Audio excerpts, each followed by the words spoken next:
साथीहरु यहाँनिर एक्सेलमा देख्न सक्नुहुन्छ यहाँनिर यस्तो किसिमको यो डाटा टाइप गरेको छु। यहाँनिर एउटा कोलममा चाहिँ यहाँनिर स्टुडेन्ट नेम भनेको छ, त्यसपछि अर्को कोलममा यहाँ स्यालेरी दिएको छ। अब यहाँनिर प्रत्येक यो व्यक्तिहरुको यो स्यालेरीमा चाहिँ यो 3200 लाई जोड्नु पर्ने छ।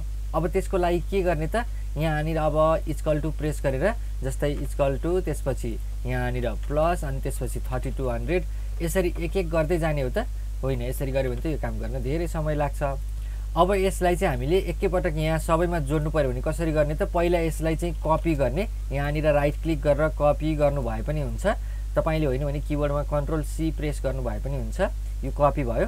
अब त्यसपछि यहाँनिर यो अहिले कुन कुनमा जोड्नु पर्ने हो यसरी सिलेक्ट गर्ने, मैले सिलेक्ट गरे। त्यसपछि राइट क्लिक गर्ने, यहाँनिर पेस्ट स्पेशल भनेर देखाउँछ, यसमा क्लिक गर्ने।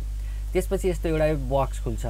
यो बक्समा यहाँनिर तपाईले यो एड भन्ने अप्सन देख्न सक्नुहुन्छ। यो अपरेसन भनेर लेखेको भन्दा तल नन छ, त्यो भन्दा तल एड छ। यो एडमा यसरी क्लिक गरिदिनुहोस् र ओके गरिदिनुहोस्। अब देख्न सक्नुहुन्छ यो यहाँनिर भएको नम्बरहरुमा यहाँनिरको यो 3200 चाहिँ सबैमा एड भएर यसरी आएको छ। यस्तो किसिमबाट तपाईले सजिलैसँग कुनै पनि डिजिटहरुलाई एकैपटक जोड्न सक्नुहुन्छ।